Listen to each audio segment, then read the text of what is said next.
አንዳንድ ጊዜ የ9 ዓመት የህይወት ጉዞ በአንድ የፈገግታ ቅጽበት ውስጥ ይለወጣል። ዛሬ ልንተርከው የመረጥነው ታሪክ ስለ እድል፣ ስለ ፍቅር እና ስለ የጠፋ ጊዜ ማግኛ እውነተኛ ትርጉም ነው። ሰላም የቻናሌ ቤተሰቦች፣ እንኳን ወደ ፊልም ቅኝት ፕሮግራማችን ደህና መጣችሁ እያልኩ ቪዲዮውን ሼር፣ ላይክ እና ቻናሌን ሰብስክራይብ በማድረግ ቪዲዮ እንድትመለከቱ እጋብዛለሁ። ጀግኖቻችን ጄሲ እና ሰሊን ናቸው። ከ9 ዓመታት በፊት በቪዮና ባቡር ላይ በስራ አጋጣሚ ይገናኛሉ። በዚያች ቅጽበት ነበር ያልጠበቁት ነገር የተከሰተው። በአንድ ምሽት ብቻ እርስ በርሳቸው ጥልቅ የፍቅር ግፊትና ስሜት ያድርባቸዋል። አጋጣሚውን የፈጠረው የፍቅር ክስተት ወደ የማይረሳው ጣፋጭ ፍቅር ጊዜ ይቀየራል። በነፍስ የተፈራረሙ ይመስል ፍቅርና ናፍቆት በተሞላበት የዋህነት ከ6 ወራት በኋላ እዚያው ቦታ ላይ ለመገናኘት ቃል ተጋቡ። ታዲያ ምን ያደርጋል፣ ስልክ ቁጥርም ሆነ አድራሻ ሳይለዋወጡ ተለያዩ።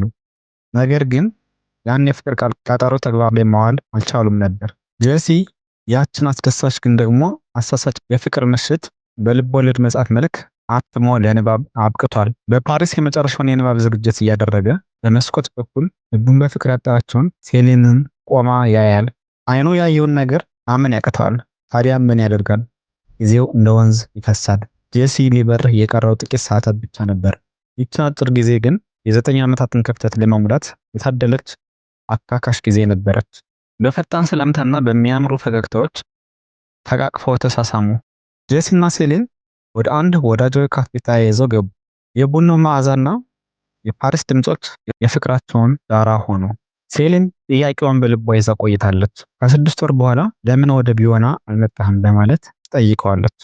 ጄሲ በውስጡ ያለውን እውነት ደብቆ እኔም አልመጣሁም በማለት መለሰ።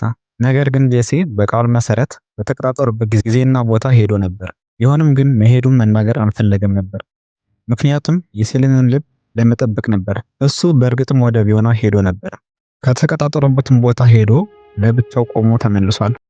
የዚያን ቀን መቅረቷ ምን ያህል እንዳሳመመው እንድታውቅና የጸጸት ስሜት እንዲሰማት አልፈለገም። አሁን ላይ ሁለቱም በ30ዎቹ ዕድሜ ክልል ውስጥ የሚገኙ በህይወት ልምድ የጎለመሱ ናቸው።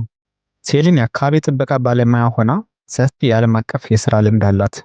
ጄሲ ግን ትልቅ የህይወት ሸክም ይዟል። የ4 ዓመት ልጅ አባት ነኝ ይላታል። የሴሊንን ፊት የሸፈነው ድንጋጤ የሚገመት ነው። ውይይታቸው ሲሰፋ ጄሲ በግልጽ እንዲህ አለ፣ ለትዳሬ ደስተኛ አይደለሁም። ከልጄ እናት ጋር የምኖረው ለልጃችን ስንል ብቻ ነው ይላታል። የጄሲ ልብ መበቅ የጀመረ ይመስላል።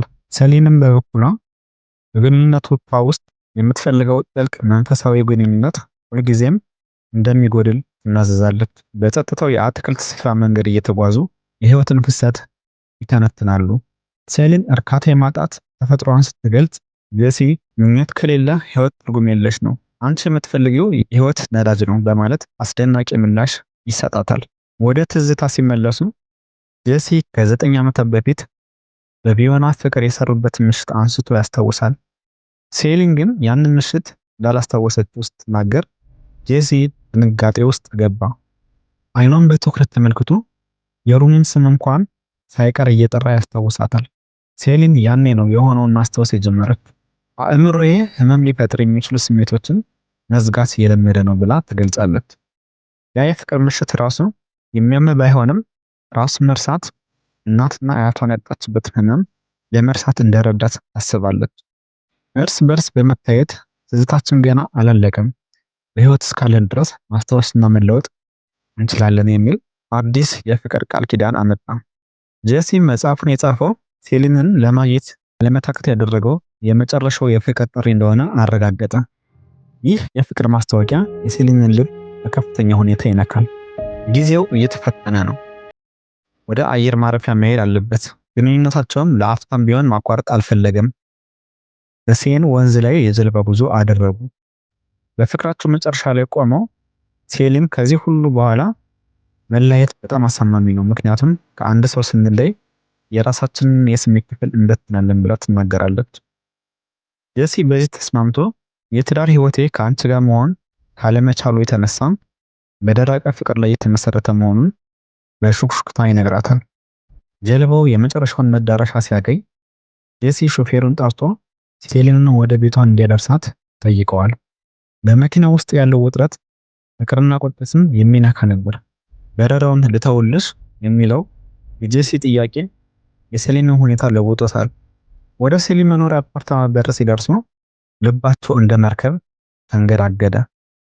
ጄሲ ለመጨረሻ ጊዜ ጻፈችውን ዘፈን እንድትዘፍንለት በአክብሮት ጠየቃት። ሴሊን ጊታር የለኝም የሚል ሰበብ ብትፈጥርም በመጨረሻ እጁን ይዛ ወደ ላይ ና በማለት ጋበዘችው። ሴሊን ጊታሯን አንስታ ውስጡ ያለውን ናፍቆት፣ ፍቅርና የህይወት ቅሬታ በሙሉ በወንደር ውመን የተሰኘ ዘፈን ውስጥ አፍስሳ ዘፈነችለት።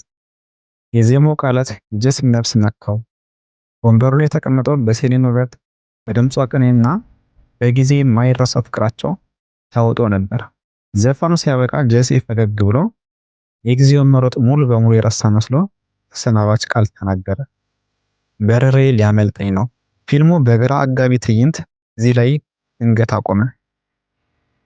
ጄሲ በረራውን ትቶ ቀረ ወይንስ ይህ አጭር ግን ጣፋጭ ጊዜ የ9 ዓመት ስህተትን ለማረም የመጨረሻ ሙከራ ሆኖ ቀረ? የሚሉትን ጥያቄዎች ለእናንተ አስቀምጠን ቢፎር ሰንሴት በፍቅር መንገዶች ውስጥ ሁለተኛ እድል ሁልጊዜም እንዳለ ያሳየናል።